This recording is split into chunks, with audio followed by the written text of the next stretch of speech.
Hello friends, आप सभी का स्वागत करते हैं हमारे चैनल रश्मि फन व्लॉग पर। तो आप सब देख रहे हैं दर्द से मोहब्बत भाग 47। इससे पहले इस कहानी के 46 भाग अपलोड हो चुके हैं चैनल पर। अगर आप सबने नहीं पढ़ा है तो ज़रूर पढ़ लीजिएगा। तो चलिए फ्रेंड, देखते हैं अब तक आप सबने पढ़ा था।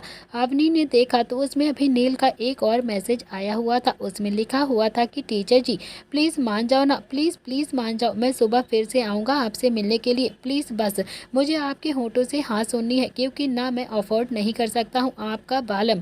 अवनी के चेहरे पर भी उसका मैसेज पढ़ के हल्की सी मुस्कुराहट आ गई थी और शायद वो भी अब नील का प्यार एक्सेप्ट करने वाली थी। अवनी को भी इस वक्त बहुत ज़्यादा सुकून मिल रहा था। अब देखते हैं आगे इस कहानी में क्या होता है। अगली सुबह जब रुद्र की आंखें खुलती हैं तो उसने सबसे पहले अंगड़ाई तोड़ी और फिर अपने बेड की दूसरी साइड अपनी नजरें घुमाई, लेकिन उसे अपने बराबर में नील को नहीं दिखाई देता है। रुद्र ने भी अपनी आंखें खोलकर जल्दी से करवट लेकर बालकनी की तरफ देखा तो नील बालकनी में फोन लेकर चक्कर लगा रहा था। रुद्र भी एक गहरी सांस लेकर अपने मन में बोलता है कि सच में पता नहीं कैसे लड़की पसंद आई है इसे। इतना कहकर रुद्र भी उठा और सीधा वॉशरूम के अंदर चला गया। उसकी खुद की लाइफ में ही इतनी ज्यादा भसड़ मची हुई थी, नील की क्या ही प्रॉब्लम वो सॉल्व करता। तो वहीं दूसरी तरफ नील जो अवनी को मैसेज पे मैसेज कर रहा था। एक तो कल रात भी ठीक से सोया नहीं है और फिर सुबह उठते ही अवनी को मैसेज करने में लग गया था। उसने भी मैसेज पर फिर से कहा कि टीचर जी प्लीज़ प्लीज़ बता दीजिए ना कि क्या आप मुझसे प्यार करती हैं। प्लीज़ प्लीज़ अपना जवाब दे दीजिए मुझे, क्या आप मुझसे शादी करेंगी। लेकिन अवनी का रिप्लाई अभी तक उसके मैसेज पे नहीं आया था। तो नील ने भी ना जाने कितनी ही बार अवनी को मैसेज कर दिया था, लेकिन अवनी मैसेज रीड तो कर रही थी, लेकिन उसका एक भी रिप्लाई अभी तक उसने नील को नहीं किया था। आखिरकार नील ने भी थोड़ा सा गुस्से में अपने फ़ोन को बालकनी में पड़े सोफे पर जोर से फेंक दिया और फिर उदास मन से गार्डन की तरफ निहारने लगा। उसे बहुत ज़्यादा गुस्सा आ रहा था, जिसे बहुत अच्छे से सजाया जा रहा था, क्योंकि आज प्रताप खानदान के दो होनहार बेटों की सगाई हो रही थी। दिग्विजय जी भी खुद गार्डन में खड़े हुए थे और सारी अरेंजमेंट को देख रहे थे। नील भी दादाजी की तरफ देखकर बोलता है कि कितने खुश नजर आ रहे हैं आप, जबकि पता है कि मैं किसी और से प्यार करता हूँ। इतना कहकर उसने भी जोर से आवाज़ लगाई, दादाजी दादाजी सुनाई दे रहा है आपको। तो दिग्विजय सिंह जी ने भी हल्का सा ऊपर देखा और कहा कि अरे गुड मॉर्निंग बेटा, उठ गए तुम। देखो ज़रा कितने अच्छे से डेकोरेशन हो रही, कैसी लगी तुम्हें। नील बोलता है कि दादाजी आप तो सब कुछ जानते हो ना। तो फिर दादाजी ने बहुत प्यार से कहा कि हाँ, लेकिन तुम्हारी दादी नहीं जानती है ना, और तुम्ही ने ही तो कहा है कि दादी से सब कुछ छुपा कर रखना है हम लोगों को। अब मैं अपनी गुलाबों को नाराज़ तो नहीं कर सकता हूँ ना, बिल्कुल भी। नील का तो मन ऐसा कर रहा था कि जैसे वो अभी के अभी बालकनी से कूदकर सीधा गार्डन में आ जाए। और उसने फिर से जय की तरफ घूरकर देखा, जो डेकोरेशन करने में उनकी हेल्प कर रहा था। नील दूर से ही गुस्से से चिल्लाता है कि जय जय तुझे तो मैं छोड़ूंगा नहीं, तुझे तो मैं बहुत ज़्यादा पीटूंगा। तुझे अगर ये लगता है कि मैं तुझे छोड़ दूंगा तो तू भूल जा इस बात को, तुझे मैं नहीं छोड़ने वाला हूँ। जय ने भी एक नज़र नील की तरफ देखा और फिर उसका देखना पूरी तरह से इग्नोर कर दिया और फिर से अपने डेकोरेशन पर ध्यान लगाने लगा। और तभी एक गाड़ी प्रताप हाउस के बाहर आकर रुकती है। जय का ध्यान अब उस गाड़ी पर गया तो उसमें अभी जिया बैठी हुई थी। जिया भी अब अपनी गाड़ी से नीचे उतरती है तो जिया की नज़र अचानक से जय पर जाती है और जय की जिया पर टकरा जाती है। लेकिन जय ने अगले ही पल अपना चेहरा दूसरी तरफ घुमा लिया और जिया भी मन ही मन काफ़ी ज़्यादा गुस्से में बुदबुदाते हुए बोलती है कि पता नहीं खुद को क्या समझता है ये। इतना कहकर जिया भी सीधा प्रताप हाउस के अंदर आ जाती है। उसने दादाजी की तरफ देखा और बहुत ही प्यार से कहा कि गुड मॉर्निंग दादाजी। दादाजी ने भी एक बार जिया की तरफ देखा और एक बार जय की तरफ देखा, जो कि पूरी तरीके से अभी जिया को इग्नोर कर रहा था। तो फिर उसने भी उन्हें हल्का सा मुस्कुरा कर देखा और कहा कि गुड मॉर्निंग बेटा। जिया बोलती है कि दादाजी ऐसा नहीं लग रहा है कि जैसे कोई खुद को कुछ ज़्यादा ही स्मार्ट समझता है। तो दादाजी ने भी हाँ में अपनी गर्दन हिलाते हुए बहुत ही प्यार से कहा कि ज़्यादा नहीं, बहुत ही ज़्यादा समझता है बेटा, लेकिन क्या ही करें, अब इंसान है, किसी किसी की सोच अच्छी होती है। इंसान को जब अच्छी चीज़ें मिलती हैं ना, तब तो वो अच्छे की कदर नहीं करता है, और जब वो चीज़ उससे दूर हो जाती है ना, तब उसे रोना आता है। जय भी अच्छे से जानता था कि जिया और दादाजी उसी के ही बारे में बात कर रहे हैं और उसे ही सुना रहे हैं, लेकिन उसने फिर से कोई भी रिएक्ट नहीं किया और सजावट में लग गया। जिया बोलती है कि दादाजी ये पेड़ देख रहे हो ना आप, अगर आप इससे कुछ कहेंगे तो फिर इसे कुछ भी समझ में नहीं आएगा, कुछ भी समझ में नहीं आएगा इस पेड़ को। कुछ लोग पेड़ की तरह ही होते हैं, एकदम से अकड़ कर रहते हैं और उनके कान बिल्कुल से बंद हो जाते हैं, उनके सीने में दिल भी नहीं होता है। दादाजी बोलते हैं कि बेटा, सीने में दिल होता है, बस उन्हें थोड़ी सी दर्द की दवा ज़्यादा देनी पड़ती है। जिया बोलती है कि मैं कुछ समझी नहीं दादाजी, आप क्या बोलना चाहते हैं? तो दादाजी ने कहा कि मेरे कहने का मतलब है कि उन्हें दर्द ज़्यादा देना पड़ता है, तभी उन्हें कुछ बातें समझ में आती हैं। तो जिया बोलती है कि वही तो दादाजी, आप बिल्कुल ठीक कह रहे हैं, मैं अभी देख रही हूँ कब तक दर्द झेला जाता है। इतना कहकर वो भी अब सीधा घर के अंदर मुंह बनाकर चली जाती है। तो वहीं दादाजी ने भी जब जय को देखा और कहा कि जय, वो जो लाल रंग के फूल थे ना, उन्हें लेकर आओ और उनका बड़ा सा दिल बनाओ और उनके अंदर बड़े बड़े से अक्षरों में लिखना, जय की जिया। जय ने भी हैरानी से अब दादाजी की तरफ अपनी आंखें चौड़ी करके देखा तो दादाजी बहुत ही प्यार से बोलते हैं कि अरे नहीं नहीं, मेरे कहने का मतलब है कि नील की जिया। इतना कहकर वो भी अब इधर उधर देखने लगते हैं। तो वहीं दूसरी तरफ रुद्र भी नहाकर अब बाहर आ गया था और तभी उसके कानों में संध्या की आवाज़ पड़ती है, रुद्र, नील, दोनों ही तैयार होकर जल्दी से नीचे आ जाओ, अभी तक तुम लोग तैयार नहीं हुएगा, कुछ ही देर में मेहमान आ जाएंगे। रुद्र ने भी नील की तरफ देखा तो नील भी पैर पटकते हुए बोलता है कि मुझे नहीं करनी है सगाई यार। रुद्र बोलता है कि अब कुछ भी नहीं कर सकते हैं मेरे भाई, तुम्हारे पास वक्त था, चाहते तो तुम उस लड़की को उठाकर घर ले आते, कोई प्रॉब्लम नहीं होती। अगर अपहरण करने से कुछ अच्छा होता है ना तो फिर अपहरण कर लेना चाहिए, उसके बारे में ज़्यादा सोचना नहीं चाहिए। इतना कहकर रुद्र भी कमरे से बाहर निकल गया और फिर नील को भी समझ में आ गया था कि काश वो अवनी के साथ थोड़ी सी ज़बरदस्ती करता तो अवनी भी हाँ कर देती, लेकिन अब तो कुछ भी नहीं कर सकते थे। अब तो नील की धड़कनें भी तेज हो गई थी। तो नील भी वॉशरूम में जाने ही वाला था कि तभी धड़ाम से दरवाज़ा खुलता है और सामने से जिया खड़ी हुई उसे घूर रही थी। जिया को देखकर नील भी जल्दी से वॉशरूम की तरफ भाग जाता है, लेकिन उससे पहले कि वॉशरूम में जा पाता, जिया ने भी जल्दी से भागकर नील की बाजुओं को पकड़ लिया और फिर उसे खींचते हुए गुस्से से बोलती है कि चल चल सगाई कर लेते हैं, चल, ना तेरी लव स्टोरी कंप्लीट होगी और ना ही मेरी लव स्टोरी कंप्लीट होगी, चल चल जल्दी से सगाई करते हैं। तो नील बोलता है कि पागल हो गई हो क्या, कम से कम नहाने तो दो यार मुझे। तो जिया बोलती है कि नहीं, बिल्कुल भी नहीं, नहीं दूंगी तुझे नहाने, बिल्कुल भी नहीं नहाएगा तू, ऐसे ही कर, इनफैक्ट तू ऐसे ही चल, ब्रश भी मत कर बिल्कुल भी, चल जल्दी से अब। तो नील बोलता है कि यार प्लीज़, भांग वांग पीकर आई हो क्या तुम। जिया ने नील की बाजू पकड़ी और फिर अपनी तरफ घुमाकर बहुत ही गुस्से से कहा कि नील, मेरा दिमाग बिल्कुल भी खराब मत करियो, चुपचाप से मेरे साथ चल अभी के अभी। तुम्हारा वो 2 कौड़ी का बॉडीगार्ड मुझे इग्नोर कर रहा है, मुझे, जिया को इग्नोर करेगा, मैं डॉक्टर हूँ डॉक्टर, अरे उसे तो डॉक्टर की स्पेलिंग भी नहीं आती होगी, वो मुझे इग्नोर कर रहा है, जिया को इग्नोर कर रहा है, वो अपने आप को समझता है क्या है, मैं आई तो वो मुझे ऐसे रिएक्ट करके दिखा रहा है, ऐसे काम करने लगा जैसे नौकर हो। नील बोलता है कि हाँ तो वो घर का नौकर ही है ना। तो जिया ने भी अब नील की तरफ उंगली दिखाते हुए काफी ज्यादा गुस्से से कहा कि ज्यादा बकवास की ना तो फिर अभी क्या भी मुंह तोड़ दूंगी तेरा, मेरे होने वाला हस्बैंड है वो, समझा तू। मेरे हस्बैंड के बारे में अगर तूने कुछ भी उल्टा सीधा कहा ना तो फिर गला पकड़कर ऐसे दबाऊंगी कि सीधा मर जाएगा, सीधा स्वर्ग लोक में ही जाएगा, समझा तू, क्योंकि मुझे पता भी है कौन सी नस कब दबानी है जिससे आदमी सीधा ऊपर जाए। नील बोलता है कि वाह जी वाह, खुद अपने पति के बारे में बस बोले जा रही थी, तब तो ठीक था, मैंने जरा सा क्या कुछ बोल दिया तो बस ऐसे ही मुंह बनाने लगी। तो जिया ने कहा कि हाँ हाँ बनाने लगी मैं अपना मुंह, मुझे तू बस एक बात बता दे, वो मुझे इग्नोर क्यों कर रहा है इतना ज़्यादा। तो नील बोलता है कि यार मुझे क्या पता कि वो क्यों इग्नोर कर रहा है, अब मेरा हाथ छोड़, मुझे सूसू आई है बहुत तेज। जिया बोलती है कि नहीं नहीं छोड़ूंगी, यहीं पर कर ले तू सूसू। नील हैरानी से जिया की तरफ ही देखे जा रहा था और तभी उसका फ़ोन एकदम से रिंग करने लगता है। नील के मन में एकदम से आया कि हो सकता है कि अवनी ने उसे कॉल किया हो। नील ने भी जिया के हाथ को अपने बाजू से जल्दी से हटाना चाहा, लेकिन जिया ने भी अब नील पर अपनी पकड़ पूरी तरह से एकदम से कसी हुई थी, वो उसे बहुत ही जोर से पकड़े हुए थी। वो बोलती है कि नहीं मैं नहीं हटाऊंगी हाथ, मैं तुझे यहाँ से जाने भी नहीं दूंगी, समझा। तो मैं जानती हूँ, मुझे बहुत अच्छे से पता है कि अवनी का ही कॉल होगा, कोई बात नहीं करनी है तुझे अवनी से, मैं किसी दूसरी औरत को अपनी जिंदगी में बर्दाश्त नहीं कर सकती हूँ, बिल्कुल भी नहीं, मैं अपना घर बर्बाद होते हुए नहीं देख सकती हूँ। नील ने एक हाथ से जिया के माथे पर एक हाथ मारा और बोला कि हट यहाँ से पागल लड़की।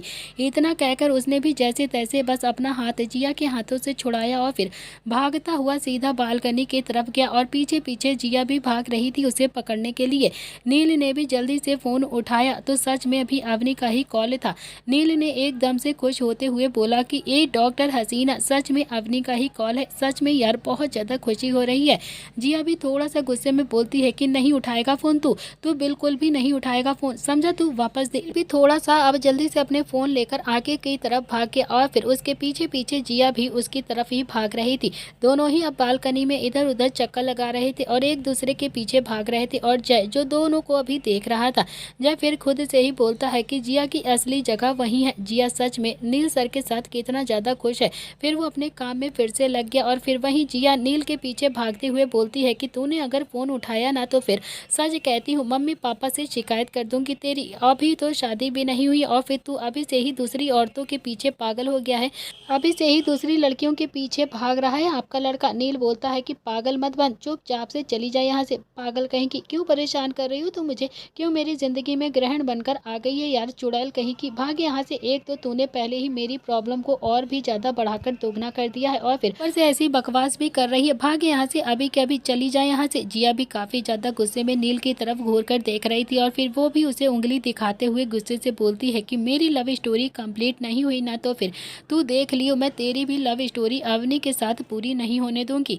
नील बोलता है कि पिछले सीजन में भी तूने यही डायलॉग मारा था, मुझे याद है ना तुझे, उस वक्त भी हम गाड़ी के चारों ओर ऐसे ही चक्कर लगा रहे थे मगर फिर भी अवनी की और मेरी शादी पहले ही हो गई थी। इस बार भी मेरी ही शादी पहले होगी, तुम्हारी और जय की शादी बाद में होगी। जिया ने भी पास रखा हुआ एक फ्लावर पॉट उठाया और फिर गुस्से से बोलती है कि तेरा ना अभी सर पे मार दूंगी, मैं तेरा सिर फोड़ दूंगी। तो नील बोलता है उसे चिढ़ाते हुए, अच्छा तो फिर सिगाई किससे करेगी, चिढ़ाएगी किसे और दर्द किसे देगी। इतना कहकर उसने भी जय की तरफ देखा जो कि अभी अपने कामों में लगा हुआ था। जिया ने भी वो फ्लावर पॉट नील की तरफ ना फेंक कर जय की तरफ गुस्से से फेंक दिया और वो सीधा फ्लावर पॉट सीधा जय के पैर के पास आकर गिर जाता है। जय ने भी एक बार जिया की तरफ देखा और फिर एक बार फ्लावर पॉट की तरफ देखा, फिर उस फ्लावर पॉट को उठाया और फिर से उसे अपने काम में लग गया। तो जिया फिर से गुस्से से बोलती है कि देख रहा है तू इसकी अकड़ को, कैसे ये मुझे इग्नोर कर रहा है, कैसे ये मुझे अपनी अकड़ दिखा रहा है। अरे एक से एक बिजनेसमैन मुझे डेट करने के लिए पागल हैं, जो मेरे साथ शादी करने के लिए मेरे आगे पीछे घूमते हैं और ये देख रहे हो खुद को क्या समझता है ये। नील बोलता है कि तेरी लव स्टोरी के चक्कर में मेरा फोन कट गया यार, चुप रह ले तू प्लीज। इतना कहकर उसने फिर से अवनी को कॉल किया और इस बार अवनी ने 2 ही रिंग में फोन को उठा लिया था। नील बोलता है कि टीचर जी प्लीज फोन मत काटना, प्लीज मेरी बात को सुन लीजिए, अभी के लिए फोन मत काटिएगा। अवनी बोलती है कि नहीं काटूंगी, लेकिन कल जो कुछ भी तुमने किया है ना वो बिल्कुल भी अच्छा नहीं किया है, बहुत ही ज्यादा गलत किया है। नील बोलता है कि क्या करता, आप मान ही नहीं रही थी, प्लीज टीचर जी एक बार कह दीजिए ना कि मैं आपको पसंद हूँ, यकीन मानिए आपको जमीन पर कभी भी पैर तक नहीं रखने दूंगा, मैं आपको हर खुशी दूंगा। अवनी ने कुछ भी नहीं कहा, बस हल्की सी मुस्कुराहट के साथ हल्का हल्का मुस्कुराने लगी। तो नील ने भी ये महसूस कर लिया था और जैसे ही उसने ये महसूस किया वैसे ही उसकी आंखें एकदम से बंद करके वो बालकनी के सोफे पर आकर बैठ गया। उसने भी अपना एक हाथ अपने दिल पर रखा और फिर एक बार जिया की तरफ देखा। जिया तो अभी सुलगती हुई आंखों से नील की तरफ गुस्से से घूरे जा रही थी। उसने एक बार फिर से अपनी उंगली उसको दिखाई तो नील ने भी उसका देखना पूरी तरह से इग्नोर कर दिया और फिर बहुत ही प्यार से बोलता है कि अब मेरे प्यार को एक्सेप्ट करती हो ना आप। अवनी ने भी धीरे से कहा कि हाँ और फिर फोन को काट दिया। और ये देखकर तो नील भी अब बालकनी में एकदम से उछलने लगा, तो वहीं वो एकदम से डांस करने लगा और जिया अभी भी नील की तरफ ही गुस्से से घूरे जा रही थी। फिर वो पैर पटक कर वहां से चली जाती है। तो वहीं दूसरी तरफ रुद्र जो कि किचन में सीधा संध्या के पास खड़ा हुआ था, वो बोलता है कि माँ आज तो पार्टी है ना, तो फिर किचन में क्या कर रही हो आप। संध्या बोलती है कि अरे दादाजी और दादी जी के लिए तो कुछ हल्का फुल्का सा बनाना ही पड़ेगा ना, पार्टी तो दोपहर के वक्त में होगी, तब तक क्या वो लोग ऐसे ही भूखे रहेंगे, और तुम लोगों भी तो ना दूध वगैरह कुछ तो पी लो। इतना कहकर वो फिर से किचन में काम करने लगती है और फिर वो बोलती है कि अच्छा रुद्र एक बार किट्टू को भी देख कर आओ ना, वो अभी तक जगी नहीं है क्या, अभी तक वो नीचे क्यों नहीं आई, उसे किसी चीज की कोई जरूरत तो नहीं है ना, बहुत ही भोली बच्ची है वो, बहुत ज्यादा मासूम भी है, कुछ चाहिए भी होगा तो फिर वो मांगेगी नहीं किसी से। रुद्र ने भी हल्की से हाँ में अपनी गर्दन हिलाई और फिर बोलता है कि अच्छा माँ भी जाकर देख लूंगा, पहले आप मुझे ये बताइए कि सगाई का मुहूर्त कब है, कब होगी सगाई। संध्या जो कि अभी किचन के काम में बहुत ही ज्यादा बिजी लग रही थी, वो अब रुद्र की तरफ देखकर बोलती है कि 11 से 2 बजे बजे के बीच में होगी। रुद्र ने भी टाइम देखा तो अभी 10 बजे रहे थे। रुद्र बोलता है ठीक है माँ, मैं अभी देख कर आता हूँ किट्टू उठ गई है या फिर नहीं। तो रुद्र भी जब किट्टू के कमरे में आया तो उसकी आंखें हैरानी से फैल गई थी। किट्टू अभी भी आराम से सो रही थी। रुद्र हैरानी से किट्टू की तरफ देखकर बोलता है कि यार आज इसकी सगाई है और ये है जो आराम से सो रही है, इसे तो कोई फर्क ही नहीं पड़ रहा है। इतना कहकर उसने भी अब अपना एक हाथ किट्टू की बाजू पर हल्का सा रखा और बोला कि एक खरगोश उठो, खरगोश उठो। रुद्र के 2 बार कहने पर किट्टू ने भी अपनी आंखें खोली और फिर रुद्र को देखने लगती है।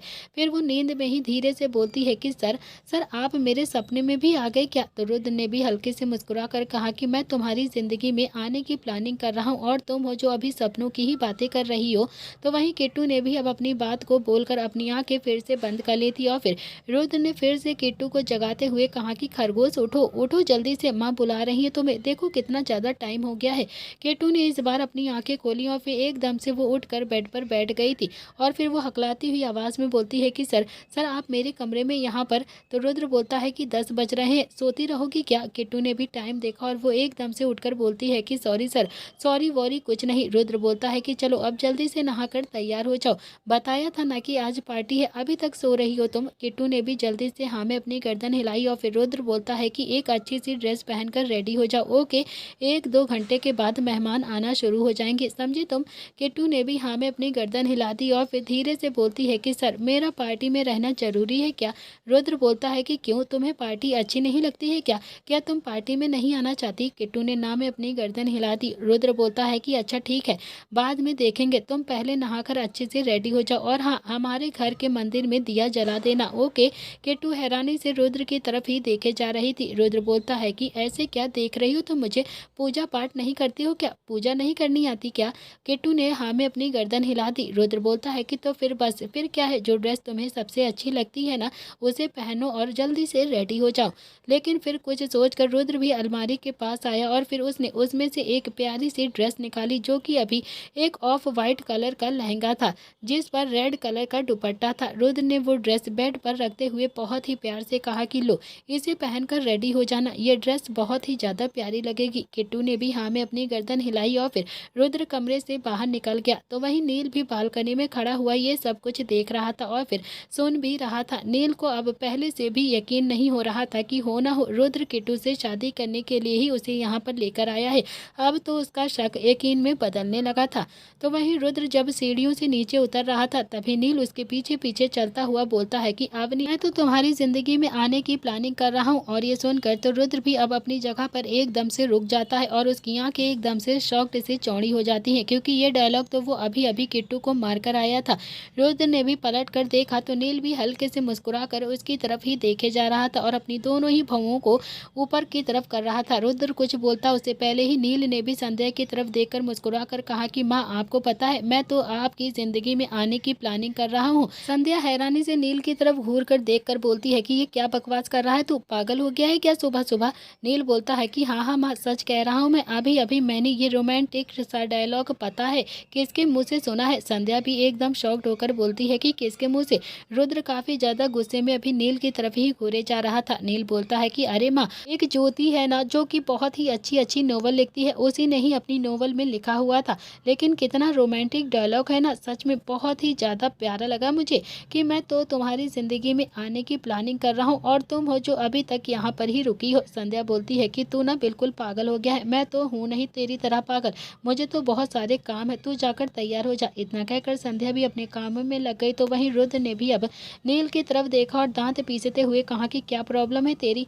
नील बोलता है कि नहीं नहीं कोई प्रॉब्लम नहीं है मेरी, मुझे क्या प्रॉब्लम होगी। अच्छा मुझे एक बात बतानी थी तुझे, अवनी मान गई है, उसने मेरे प्यार को एक्सेप्ट कर लिया है। रुद्र ने हैरानी से नील की तरफ देखा तो नील बोलता है कि हाँ भाई सच्ची सच्ची कह रहा हूँ, झूठ नहीं बोल रहा हूँ मैं तुझसे। देख आज मैं झूठ मूठ की सगाई कर लूँगा और फिर उसके बाद सगाई तोड़ दूंगा। वैसे भी तू तो जानता है ना कि जिया मुझसे प्यार नहीं करती है और मैं भी जिया से प्यार नहीं करता हूँ और फिर इस घर को अखाड़ा बनाने से ज़्यादा बेहतर यही होगा कि सगाई ही तोड़ देते हैं हम दोनों। इतना कहकर नील भी अब सीढ़ियों से होता हुआ सीधा नीचे की तरफ चला गया। तो वहीं रुद्र ने भी अपने दिल पर अपना हाथ रखकर एक राहत की सांस ले ली, क्योंकि वो अच्छे से जानता था कि नील सच में कभी भी उससे झूठ नहीं बोलता था। उसके बारे में उसे सब कुछ पता चल गया था, लेकिन वो कहीं ना कहीं ये भी जानता था कि उसका भाई किसी को कुछ भी नहीं बताएगा। तो वहीं नील की खुशी तो आज जैसे संभाले ही नहीं संभल रही थी। इस वक्त वो बहुत ही ज्यादा खुश लग रहा था। थोड़ी देर के बाद मेहमान भी आना शुरू हो गए थे। प्रताप हाउस के गार्डन में बहुत ही ज्यादा चहल पहल होना शुरू हो गई थी, लेकिन किट्टू अभी तक तैयार नहीं हुई थी। रुद्र भी अब सिटिंग एरिया में तैयार होकर इधर उधर चक्कर लगा रहा था और बार बार उसकी नजर घड़ी पर ही जा रही थी और वो यही सोच रहा था कि किट्टू कब तैयार होगी और कब वो नीचे आएगी। रुद्र का दिमाग पूरी तरह से खराब हो चुका था। वो खुद में ही बड़बड़ाता हुआ गुस्से से बोलता है कि यार ये लड़की अभी तक आई क्यों नहीं, दोबारा से तो नहीं सो गई है, 10 बजे तो सोकर उठी थी। मैं बोल कर भी आया था कि जल्दी से तैयार होकर नीचे आ जाए, लेकिन अभी तक नहीं आई है। 12 बज गए हैं, पता नहीं कहाँ रह गई। थोड़ी ही देर में सोनम पटेल भी आ जाएगी। पापा ने अगर गलती से भी मुझे बाहर मेहमानों में बुला लिया तो ना सब कुछ गड़बड़ हो जाएगी, सब कुछ बेकार हो जाएगा। ये लड़की भी ना पता नहीं क्या कर रही है कमरे में, अभी तक आई क्यों नहीं। तभी संध्या भी आवाज लगाते हुए बोलती है कि शुभ शुभ जा रुद्र को बुलाकर लेकर आ। शुभ भी नाचता हुआ अंदर आया और फिर उससे पहले ही रुद्र वहां से भाग गया था, क्योंकि वो बाहर बिल्कुल भी नहीं आना चाहता था। शुभ ने भी आसपास अपनी नजरें घुमाकर देखा और फिर सीधा रुद्र के कमरे की तरफ जाने लगा। रुद्र ने जब देखा कि शुभ उसके कमरे की तरफ ही आ रहा है तो वो सीधा अब बाथरूम के अंदर जाकर घुस जाता है। शुभ भी अब सीधा उसके कमरे में आया और एकदम से चिल्लाकर बोलता है कि भाई भाई कहाँ हो आप। रुद्र बोलता है कि बाथरूम में हूँ। तो शुभ ने कहा कि सारे मेहमान आ चुके हैं और फिर सोनम पटेल भी आ गई है, जल्दी से बाहर आ जाइए, आपकी सगाई होने वाली है। रुद्र बोलता है कि सुना नहीं मैंने क्या कहा है, वॉशरूम यूज कर रहा हूँ, तू अभी के लिए यहाँ से जा। तो शुभ ने कहा कि हाँ हाँ मैं थोड़ी ना कुछ कह रहा हूँ आपसे, मैं तो बस यही कह रहा हूँ कि माँ बुला रही है आपको, आपकी होने वाली पत्नी और मेरी होने वाली भाभी आ गई हैं, जल्दी से फ्रेश होकर बाहर आ जाइए। रुद्र बोलता है कि हाँ हाँ आ जाऊंगा, तू जा। शुभ भी वहां से चला गया और रुद्र ने भी थोड़ा सा गुस्से में एक पंच दीवार पर जोर से मारा और बोला कि यार कैसी जिंदगी हो गई है मेरी, अपने ही घर में छुपना पड़ रहा है मुझे। फिर वो अब कमरे से अब सीधा वॉशरूम से बाहर निकला और कमरे में आ गया। वो अपने कपड़े को ठीक करता है, सीधा किट्टू के कमरे की तरफ बढ़ जाता है। उसने दरवाजा खोलकर देखा तो किट्टू अब कब का तैयार होकर कमरे के अंदर बैठी हुई थी। रुद्र की नजर किट्टू पर ही आकर एकदम से ठहर गई थी। ऑफ वाइट कलर के लहंगे में वो बहुत ही ज्यादा खूबसूरत लग रही थी। इस वक्त उसकी मासूमियत और भी ज्यादा मासूम लग रही थी। किट्टू ने भी ना के बराबर मेकअप किया था, उसके खुले हुए बाल उसकी खूबसूरती को और भी ज्यादा बढ़ा रहे थे। रुद्र एक सेकंड के लिए एकदम से भूल ही गया था कि वो किट्टू के पास क्यों आया है और उसे इतना ज्यादा क्यों किट्टू पर प्यार आ रहा है। तो वहीं किट्टू भी अब अपनी नम आंखों से बस रुद्र की तरफ ही देखे जा रही थी। रुद्र ने कहा कि किट्टू, तो किट्टू ने कहा कि सर आप यहाँ पर। किट्टू की आवाज सुनकर रुद्र भी अपने होश में वापस आया और बोलता है कि तुम्हें कहा था ना कि जल्दी से बाहर आने के लिए, तो तुम अभी तक आई क्यों नहीं, तैयार होकर यहाँ पर क्या कर रही हो, जल्दी से बाहर आना चाहिए था ना। किट्टू ने भी अपना सलाइवा कटक लिया और फिर लड़खड़ाती हुई जुबान में बोलती है कि सर वो सारा स्टाफ बाहर आया हुआ है ना, मैं बाहर नहीं जाऊंगी, बिल्कुल भी नहीं जाना है मुझे बाहर। रुद्र को भी समझते देर नहीं लगी कि किट्टू बाहर अभी क्यों नहीं जाना चाहती है, क्योंकि वो पूरे स्टाफ के सामने अपनी बेइज्जती को महसूस करती और फिर आखिर में इतने सारे स्टाफ के सामने ही तो रुद्र ने उसे जेल भेजा था और सबके सामने ही तो उसकी बेइज्जती करी थी। रुद्र बोलता है कि तुम चलो, कोई भी तुम्हें कुछ भी नहीं कहेगा, मैं हूं ना तुम्हारे साथ। इतना कहकर उसने भी किट्टू की तरफ देखा और एक कदम आगे बढ़ा दिया। तो किट्टू भी अब 2 कदम पीछे हटकर बोलती है कि नहीं सर, नहीं मैं नहीं जाऊंगी, मुझे बहुत ज्यादा शर्म आ रही है सबके सामने जाने से। पहले ही सब मुझे एकदम से लंगड़ी लंगड़ी कहते हैं, पार्टी में जाऊंगी तो पता नहीं कैसी कैसी बातें करेंगे सब मेरे बारे में, मुझे नहीं जाना चाहिए, प्लीज सर मैं नहीं जाऊंगी, मैं यहाँ बालकनी से ही पार्टी को देख लूंगी ना, मुझे नहीं जाना है, प्लीज प्लीज सर मान जाइए ना, आप जाइए, कोई कुछ कहेगा तो मैं रोने लग जाऊंगी वहां पर, फिर आप कहेंगे कि जब देखो बस आंसू बहाती रहती है और आप मुझे फिर से डांटेंगे। रुद्र ने भी किट्टू की तरफ एक हाथ आगे बढ़ाया और बोलता है कि तुम चलो चुपचाप से, कोई कुछ भी नहीं कहेगा तुम्हें, कोई कुछ कहेगा तो मैं हूँ उसे जवाब देने के लिए। किट्टू बोलती है कि नहीं सर मुझे नहीं जाना है। रुद्र बोलता है कि तुम हमारी डील को भूल गई हो क्या, क्या कहा था मैंने कि तुम मेरी बातों को मानोगी तो मैं तुम्हारे पापा को ढूंढ दूंगा, तो फिर अब तुम मेरी बातों को क्यों नहीं मान रही हो। किट्टू हैरानी से रुद्र की तरफ देखने लगती है। रुद्र ने भी अब अगले ही पल किट्टू की कलाई पकड़ ली और बोला कि चलो चुपचाप से। इतना कहकर अब वो किट्टू को लेकर सीधा नीचे की तरफ आने लगा। नीचे इस वक्त कोई भी नहीं था, सब बाहर पार्टी में मौजूद थे और सब पार्टी को एंजॉय कर रहे थे।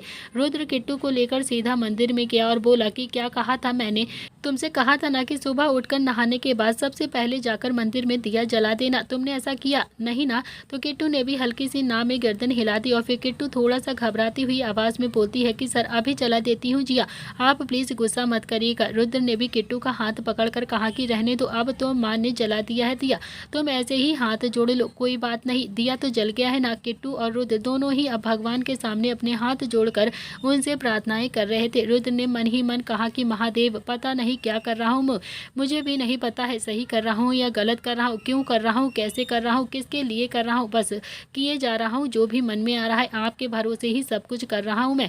संभाल लेना, मम्मी पापा की इज्जत का ख्याल रखना, कोई भी गड़बड़ नहीं होनी चाहिए। तो वहीं किट्टू भी मन ही मन बोलती है कि महादेव मेरे पापा को जल्दी से ढूंढ देना प्लीज़, फिर मैं इस घर से हमेशा के लिए चली जाऊंगी। मुझे सर से बहुत ज़्यादा डर लगता है, प्लीज़ मेरी मम्मी को भी ठीक कर देना, मेरे पापा को भी जल्दी से मेरे पास ला दीजिए और मेरी एक अच्छी सी फैमिली हो जाए। दोनों ने ही मन प्रार्थना करी और फिर किट्टू ने भी अपनी आंखें खोलकर देखा तो रुद्र अभी उसकी तरफ ही देखे जा रहा था। किट्टू अपने मन ही मन खुद से बड़बड़ाते हुए बोलती है कि ये 24 घंटे मुझे ही क्यों देखते रहते हैं, आजकल तो बस मेरी तरफ ही घूरते रहते हैं, इन्हें कैसे समझाऊं कि इनकी आंखों से मुझे कितना ज्यादा डर लगता है। रुद्र ने भी अगले ही पल जेब में से एक अंगूठी निकाली और फिर किट्टू का हाथ पकड़ा और फिर रिंग उसे पहना दी। किट्टू को तो जैसे कुछ भी समझ में नहीं आ रहा था। किट्टू अभी कुछ समझ पाती उससे पहले ही रुद्र ने किट्टू को रिंग पहना दी थी और किट्टू को कुछ भी समझ में नहीं आया। वैसे भी रुद्र के सामने इतना ज्यादा वो डरती थी कि उसका दिमाग जैसे काम करना ही बंद कर गया था। किट्टू कुछ भी नहीं बोल पाई और रुद्र ने उसकी हाथों में उसको रिंग पहना दी थी। किट्टू हैरानी से रुद्र की तरफ ही देखे जा रही थी तो रुद्र बोलता है कि तुम्हारे लिए ही लेकर आया था मैं, कल दे नहीं पाया था ना, इसीलिए अब दे रहा हूँ तुम्हें। अब जाओ अपने कमरे में आराम से, स्टाफ के सामने नहीं आना, जाओ अब थोड़ी ही देर में तुम्हारे लिए खाना भी भेज दूंगा तुम्हारे कमरे में, अच्छे से खा लेना और किसी भी बात की टेंशन मत लेना। किट्टू के चेहरे पर तो हल्की हल्की सी मुस्कुराहट आ गई थी और उसने भी हाँ में अपनी गर्दन हिला दी। वो अपना लहंगा संभाल कर सीधा भागते हुए अपने कमरे की ओर चली गई थी। रुद्र ने भी एक गहरी सांस ली और फिर फाइनली सोनम की उंगली में अंगूठी पहनाने से पहले उसने किट्टू की अंगुली में अंगूठी पहना दी थी। वो जैसे ही अब बाहर जाने के लिए पलटा उसकी टक्कर एकदम से नील से हो जाती है। नील ने भी हाथ बांधकर उसकी तरफ अपनी आंखें छोटी करके घूर कर देखा और बहुत ही प्यार से कहा कि क्या बात है भाई साहब, सगाई भी कर ली और घर में किसी को पता भी नहीं लगने दिया, कम से कम अपने भाई को तो बता देता। और तूने तो सगाई वाली को भी नहीं पता लगने दिया कि उसकी सगाई हो गई है, तू ना बहुत ही मास्टर माइंड है यार। इतना कहकर उसने भी किट्टू के कमरे की तरफ देखा। किट्टू ने भी अभी अभी अपने कमरे का दरवाजा बंद किया था और फिर वो एकदम से बोलता है कि बाहर क्यों नहीं आ रही थी वो। रुद्र ने कहा कि पूरा स्टाफ है बाहर, उसे डर है कि कहीं कोई उसे चिढ़ा ना दे या फिर उसकी बेइज्जती ना कर दे, इसीलिए बहुत ही ज्यादा शर्मा रही है या फिर उसे उल्टा सीधा ना बोलते सबके सामने। नील बोलता है कि बात तो बिल्कुल सही है यार, बेचारी वैसे ही कितनी ज्यादा मासूम है, किस्मत की मारी हुई है और ऊपर से ये दुनिया वाले कुछ भी बोल देते हैं उसे, ऊपर से कुछ भी कोई बोलकर चला जाता है, उसका मजाक बना देता है, आंखों में आंसू टपकाना शुरू कर देगी वो। खैर छोड़ो ये सब कुछ पापा मम्मी को कब बताने वाला है तू। रुद्र बोलता है कि मैं किसी को भी कुछ नहीं बताने वाला हूँ और तू बस देखता जा और प्लीज प्लीज मुझसे ना थोड़ी दूरी बनाकर ही रखा कर तू। नील ने भी अगले ही पल अपना एक हाथ रुद्र की गर्दन में लपेटता हुए कहा कि अब ये बात बोल रहा है तू मुझसे, अबे ये बात किससे बोल रहा है, तुझे पता भी है जिसने किट्टू को इसीलिए ही सुनाया है क्योंकि वो मुझे भैया बोलती है, समझा तू। रुद्र ने भी एक नज़र नील की तरफ देखा और फिर न चाहते हुए भी उसके चेहरे पर बड़ी सी मुस्कुराहट आ जाती है और वो भी हल्के हल्के से मुस्कुराने लगता है। वो बोलता है कि वो भैया बोलती थी, अब तो मुझे उसके रिश्ते का लिहाज भी करना पड़ेगा, अब बोले वो तुम्हें भैया, मुझे भी क्या प्रॉब्लम है, मुझे कोई प्रॉब्लम नहीं है। इतना कहकर वो भी हल्के से मुस्कुराता हुआ बाहर की तरफ बड़े ही स्टाइल से चला जाता है।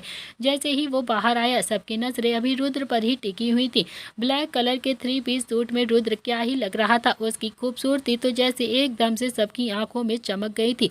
रुद्र के साथ ही साथ नील भी खड़ा हुआ था जिसने भी नेवी ब्लू कलर का सूट पहना हुआ था और इसमें दोहराए बिल्कुल भी नहीं थी कि नील भी उतना ही ज्यादा हैंडसम लग रहा था जितना कि रुद्र लग रहा था, शायद रुद्र से थोड़ा सा ज्यादा ही लग रहा था। सोनम ने भी रुद्र को ऊपर से नीचे तक गौर से देखा और फिर नील की तरफ ऊपर से नीचे तक गौर से देखकर बोलती है कि वैसे नील भी ज्यादा बुरा नहीं है, दिखने में बहुत ही ज्यादा हैंडसम है ये भी काफी ज्यादा हैंडसम और डैशिंग लग रहा है, रुद्र से भी कहीं ज्यादा। चलो कोई बात नहीं, एक बार इस घर में आ जाऊंगी ना तो फिर दोनों ही भाइयों को देख लूंगी। मर्द चाहे कितना भी शरीफ हो लेकिन होता तो मर्द ही है ना, एक दिन तो दोनों ही मेरे पास आएंगे ही। दादी भी आगे आती हैं और फिर उसने भी दोनों ही की नजर उतारी और फिर नील बोलता है कि दादी जिया आ गई क्या? दादी ने कहा कि नहीं नहीं पता मुझे, कौन से पार्लर गई है, वो अभी तक आई ही नहीं है। ये सुनकर तो नील के चेहरे पर भी हल्की सी मुस्कुराहट आ गई थी और फिर उसने भी जय की तरफ देखा और कहा कि जय इधर आ, अभी क्या भी। तो जय ने भी अब नील की तरफ देखा और फिर नील के पास चला जाता है। नील बोलता है कि जय, जिया अभी तक आई नहीं है, मैं तुझे उसके पार्लर का पता देता हूँ, तू उसे लेकर जल्दी से यहाँ पर आ जा, देखना सगाई में कितना ज़्यादा लेट हो रहा है। जय बोलता है कि सर आप किसी और को भी भेज दीजिए ना प्लीज़, मैं नहीं जा पाऊँगा, मैं भी ना और सारे काम देख लेता हूँ। नील बोलता है कि बाकी का काम और कोई देख लेगा, तुम जाओ जल्दी से जिया को लेकर आओ अभी क्या भी।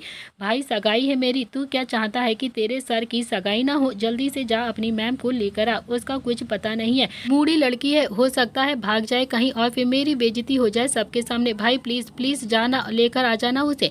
जय अब बिल्कुल भी मना नहीं कर पाया नील की बातों को और वो चुपचाप से गाड़ी की चाबी लेकर वहाँ से चला गया। लेकिन जय का दिल भी जोरों से धड़क रहा था। वो चुपचाप से प्रताप हाउस से बाहर चला गया था। उसके जाते ही नील ने मन ही मन खुद से बोला कि भगवान करे भाग ही जाए, दोनों ही आज के आज ही भाग जाएं, अभी भाग जाएं, मेरा तो बस पीछा ही छूट जाएगा उस चुड़ैल से। दादी बोलती हैं कि रुद्र तुम चलो सोनम से सगाई कर लो, वैसे भी नील और जिया की सगाई के मुहूर्त में अभी थोड़ा सा वक्त है, इतने में ही जिया भी वहाँ पर आ जाएगी। रुद्र ने एक नज़र सोनम की तरफ देखा, उसने भी ब्लैक कलर का लहंगा पहना हुआ था और उसमें दोहराए बिल्कुल नहीं थी कि वो भी बहुत ही ज़्यादा एकदम से भड़कीले मेकअप में एकदम से चुड़ैल लग रही थी। इस वक्त वो बहुत ही ज़्यादा भयानक लग रही थी। रुद्र ने भी दादी की तरफ देखा और फिर दादी थोड़ा सा मुंह बनाते हुए बोलती हैं कि मुझे क्या देख रहा है तू, देख जरा आज के दिन भी ऐसे काले कपड़े कौन पहनता है, ये चुड़ैल तो काले कपड़े पहन के आई है, बिल्कुल तेरी जैसी ही है, जैसा तू है ना, तूने भी एकदम से मना करने के बावजूद ब्लैक सूट ही पहना है, वैसे ही काले कपड़े पहनकर ये भी यहाँ पर आ गई, रीति रस्मों की तो जैसे किसी को पड़ी ही नहीं है। और तभी नील बोलता है कि हाँ दादी ये भी ना चुड़ैल है, ये भूत है और वो चुड़ैल है, दोनों की शादी होगी तो फिर एकदम से पिचासनी बच्चे होंगे। दादी ने भी नील की तरफ घूर कर देखा और बोली कि मैं बड़ी मुश्किल से अपना हाथ रोक रही हूँ, समझा तू, ऐसा ना हो कि तेरे गाल पर आकर ही रुक जाए मेरा हाथ।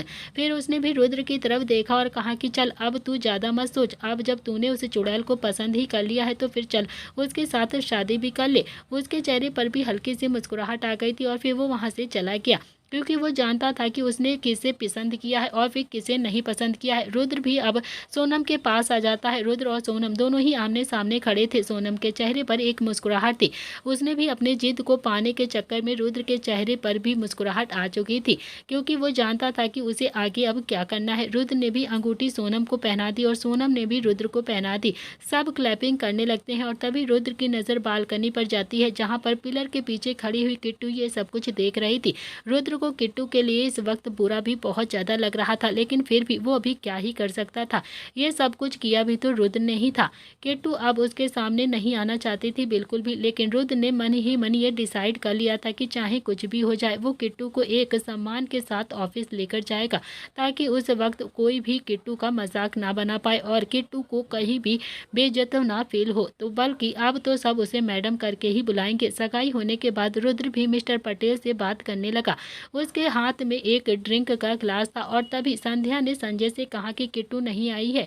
तो संजय ने अभी रुद्र की तरफ देखा और फिर संध्या की तरफ देखकर बोलता है कि नहीं आई है तो फिर जाओ तुम लेकर आ जाओ, हो सकता है इतने सारे लोगों को देखकर डर गई हो वो, जाओ तुम लेकर आओ ना उसे, सबके साथ रहेगी तो उसका भी मन खुश रहेगा और वो भी अच्छा फील करेगी। संध्या ने भी हाँ में अपनी गर्दन हिलाई और फिर घर के अंदर चली गई। संध्या सीधा किट्टू के कमरे में गई। किट्टू बालकनी में एक पिलर के पीछे खड़ी होकर पार्टी को देख रही थी। उसके चेहरे पर भी हल्की सी मुस्कुराहट थी। ऐसा नहीं था कि वो पार्टी में जाना नहीं चाहती थी, बस उसे बहुत ज़्यादा डर लग रहा था कि कहीं स्टाफ के लोग उसका मजाक ना बनाए, इसीलिए वो नहीं जाना चाहती थी।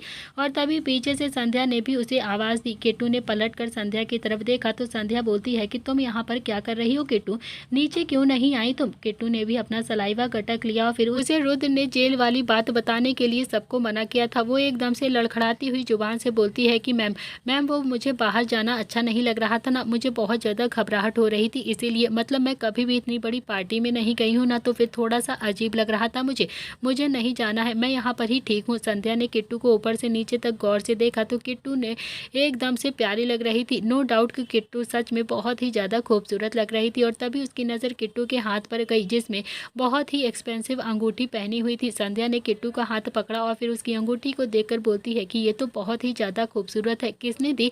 किट्टू कुछ भी नहीं बोलती है और फिर संध्या ने एक बार फिर से पूछा कि तुमसे ही पूछ रही किट्टू, ये अंगूठी किसने दी है तुम्हें।